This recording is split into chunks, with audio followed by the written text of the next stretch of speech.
আমি যদি আমার হোল লাইফে আর কোনোদিন স্পিড বোটে উঠেছি, তোমরা আমার জাস্ট নাম পাল্টে দিবা। ও ভাই, আমার জাস্ট ভয়ানক লেভেলের শিক্ষা হয়ে গেছে। Hi, this is your vibe with Preeti. You all are welcome in my today's blog. হঠাৎ করে আমাদের একটু বরিশাল যেতে হয়। বাসার কাজকর্ম সব গোছায় রেখে বের হতে হতে একটু দেরি হয়ে যায়। 4টা নাগাদ বাসা থেকে বের হই, বাট বাইরের ওয়েদারটা একদমই সানি ছিল। সো আমি ভেবেছি এই ওয়েদারে স্পিড বোটে গেলে মনে হয় না আমি তেমন একটা ভয় পাবো। আমার একটু খুশি খুশি লাগছিল, কারণ আমি কিছু প্ল্যান করে যাচ্ছি বরিশালে। প্ল্যানটা কি এটা তোমরা পরে ভিডিওগুলোতে দেখবা। সো অলমোস্ট 5:45 বাজে আমরা ভেদুরিয়া লঞ্চ ঘাটে পৌঁছাই। বিশাল বড় একটা লঞ্চ ছিল ঘাটে, বাট আমরা সেটাতে গেলাম না, কারণ আমরা একটু আর্লি যেতে চাচ্ছিলাম। বাট ঘাটে যেয়ে দেখি বরিশাল যাওয়ার জন্য কোন স্পিড বোট নেই। যা স্পিড বোট আছে সব শুধু লাহারহাটে যাবে, বরিশালে নাকি একটাও যাবে না। এদিকে যে লঞ্চটা ছিল সেটাও ছেড়ে দিয়েছে। আমরা মহা টেনশনে পড়ে যাই। তাদের সাথে কথা বললে তারা জানায় যদি বরিশাল থেকে কোন স্পিড বোট আসে আর যদি ড্রাইভার আবার যেতে চায় তাহলে শুধু বরিশাল যাওয়া যাবে স্পিড বোটে। কোথায় ভাবলাম একটু আর্লি যাব, বাট সেটা হলো না। আমরা ওয়েট করলাম।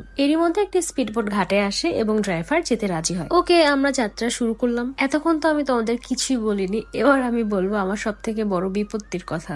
আমি না জানতাম না বিকালবেলা জ্বরের সময়, যদি জানতাম আমি জীবনে স্পিড বোটে উঠতাম না। পানি আমার এমনিতে অনেক পছন্দ, বাট আমি যেহেতু সাঁতার জানি না, আমার পানির মধ্যে গেলে খুবই ভয় লাগে। এমনিতেই জ্বরের সময় নদীতে অনেক পানি, অনেক ঢেউ, তার মধ্যে যখন পাশ দিয়ে এই স্পিড বোট গুলো যায় এত বাজে লাগে, আল্লাহ, মনে হয় যে আমি। তোমরা বিশ্বাস করবে না, আমার জাস্ট হাত পা কাঁপতেছিল। আমি জানি না তোমরা কিভাবে স্পিড বোটে ট্রাভেল করো, বাট আমার এটা শিক্ষা হয়ে গেছে, ফার্দার আমি জীবনে স্পিড বোটে উঠবো না। যদিও পরন্ত বিকেলবেলা পানির আশেপাশের দৃশ্যগুলো খুবই সুন্দর লাগছিল, বাট আমার ভয়ের কাছে এই দৃশ্য কিছুই না। আমি না তাও নিজের মধ্যে অনেক সাহস আনছিলাম যে ওকে ফাইন, কিছু হবে না, বাট এরই মধ্যে দেখি পানির মধ্যে স্পিড বোট বন্ধ হয়ে গেল।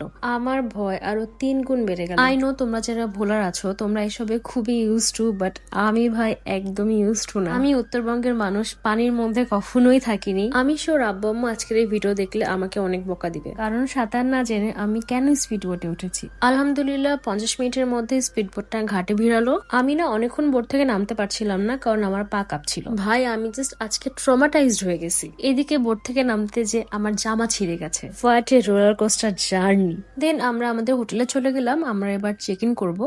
আমি যে কয়বারই বরিশালে এসেছি প্রতিবারই গ্র্যান্ড পার্কে থাকা হয়েছে। খুবই সুন্দর একটা হোটেল। যে দেখলাম হোটেলটা অনেক সুন্দর করে সাজানো আছে, কোন একটা ফেস্ট হচ্ছে আই গেস। সো আমরা ভেতরে চলে গেলাম, তাদের লঞ্চে ওয়েট করছিলাম, আর এদিকে সাদিয়া চেক ইন করছিল, আর এদিকে আমাদেরকে ওয়েলকাম ড্রিঙ্কস দিয়ে গেল।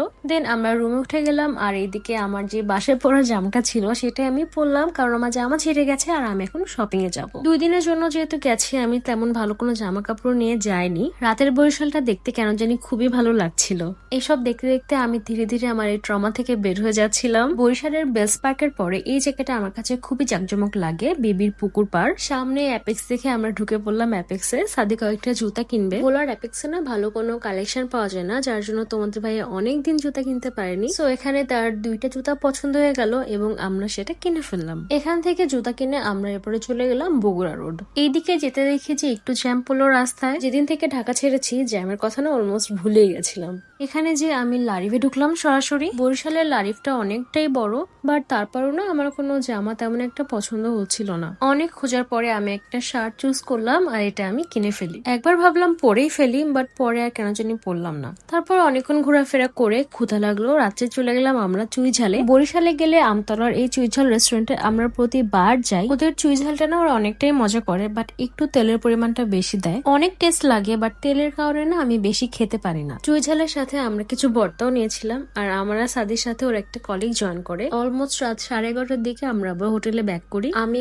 খুবই টায়ার্ড ছিলাম, বাট এর মধ্যে আমার আবার বিগ বস দেখতে হবে। পরদিন যেহেতু আমাদের অ্যানিভার্সারি ছিল, তো অনেক কিছু প্ল্যান ছিল আমার মাথায়। নেক্সট ভিডিওতে তোমাদের সাথে শেয়ার করবো কি কি করলাম। That's all for today. আল্লাহ হাফেজ।